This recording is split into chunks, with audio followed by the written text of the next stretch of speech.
Sports Talk on TribLIVE Radio. I like that boom, boom, pow. Them chicks be jacking my style. They try and copy my swagger. Now, here's Michael Grau. Welcome back to TribLIVE Radio. I am Mike Grau. Happy Friday, everybody out there. Let's get this weekend started. It's coming soon. It's a Steeler-free weekend. Gives you the chance. Steelers already have that W in the bag. Now they get to sit back and we get to sit back and watch how the rest of the NFL weekend plays out. I'm already missing college football, which is why I am Army-Navy. I'll enjoy that for the spectacle. Just love seeing those two teams play, how much that game means to them. But here, I look back and I'm already sad that college football is, for all intents and purposes, done. You got these 35 exhibition games coming up here known as the bowl season, with really only one that matters. But this was a crazy season in college football. Not a lot of people could have seen LSU coming up and being this dynamic of a team as they were. You know, there was just a lot of unknowns about this college football season. We are joined right now by Steve Pugh of ComputerRatings.com, C-O-M-P-U-G-H, that's the play on the last name, C-O-M-P-U-G-H-T-E-R ratings.com. This guy, his preseason college football predictions have finished number one in the country 2 out of the last 3 years. He beats Phil Steele. He beats USA Today. He beats ESPN.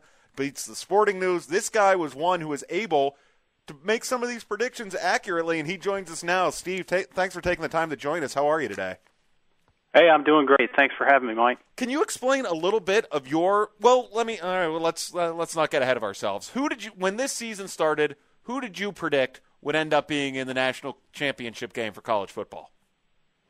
Well, national championship, I was looking at Oklahoma and Alabama all season long. I don't think anybody saw what happened to Oklahoma coming. Yeah. It surprised everybody, I think. But yeah, not much of a surprise there. That was certainly a surprise. They had dropped a couple games early that, and then LSU coming out of nowhere, not really out of nowhere. People thought they'd be good, but they're such a young team that there wasn't a lot of known talent, especially with the quarterback situation before the season started.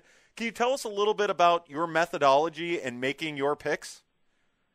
Yeah, sure. I'd love to. So first, I've been doing this since 2007, but I've only really started getting it out there and getting it published, compared against other publications in the past 3 years or so. And to be honest with you, I've done it differently every year.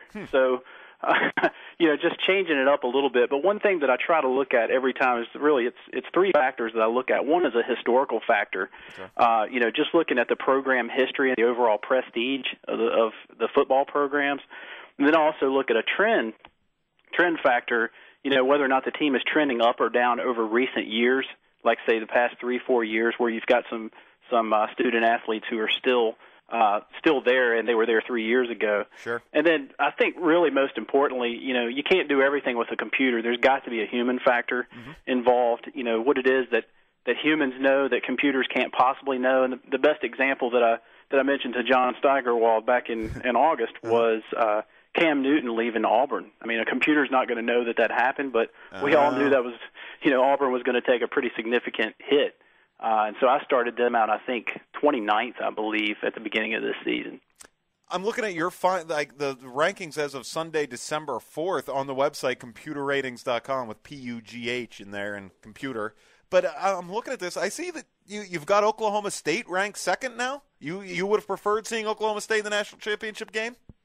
Yeah, that's right. Actually, if you take a look at the 6 computer systems that are part of the BCS, I'm pretty sure from a computer standpoint, the computer aspect of the BCS system, Oklahoma State was the number 2 favorite. So what I've got on my site isn't really out of line with what the rest of the computers are saying, but I guess we just get outnumbered. Yeah, I'm looking at your final rankings. I guess I'm surprised to see you've got Oregon sitting at number 10. Is that also a computer consensus, or is that a gut feeling? Why do you have Oregon so low, below Stanford? Well, I think it probably has a lot to do with their strength of schedule. I'm just going to pull it up now. I mean, when I take a look at what Oregon's done, it looks like their average opponent rank was something around 65. And I'm trying to pull up what Stanford is. Looks like Stanford was about 66. So Oregon had a slightly tougher schedule.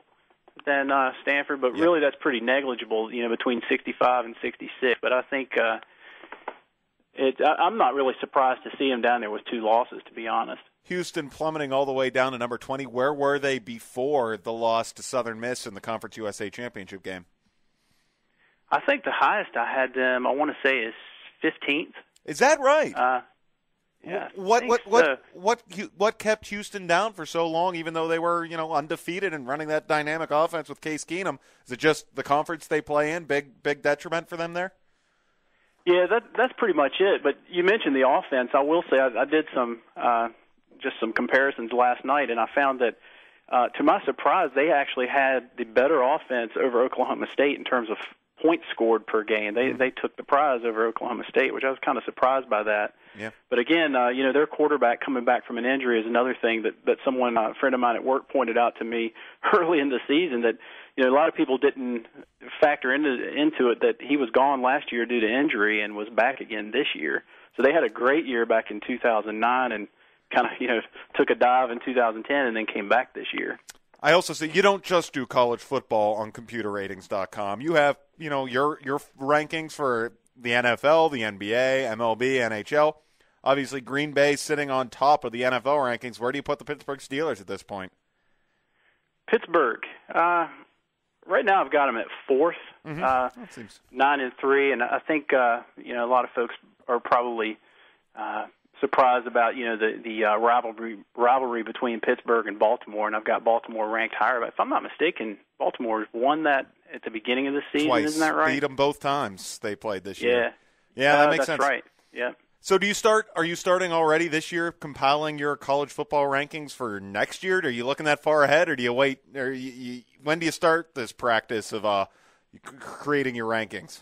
That's a great question. I think I started a little bit earlier every year. Yeah. And I've recently gotten to a habit of when I go on vacation and I've got a week off, from work and spending some time at the beach, that's when I usually get started on it around the first part of July. Recharge the batteries. Pretty much the whole month to do the analysis. So. Yeah, you like to recharge the batteries before you get back into it. What do you attribute?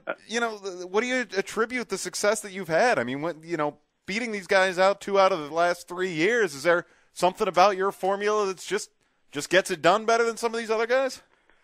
That's actually a good question too. I was in complete shock the first year when I won it back in 2009. It was the first time that I'd contributed to it, and I surely wasn't expecting to finish above middle of the pack.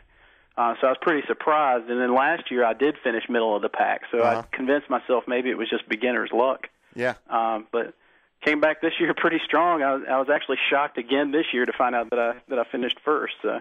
Well, now that I'm computerratings.com, we spell out COMPUGHTER ratings.com. Now I know. I'll just check out your website before the college football season starts next year. I'll know how things are going to shake out. Steve, thanks for coming on with us. It's a great website. It's very interesting, all the rankings and the methodology on there, and I appreciate you taking time. Good luck to you next year as you try to stay on top of the mountain of college football predictions. Hey, thanks a bunch, Mike. The pleasure was all mine. Steve Pugh of computerratings.com.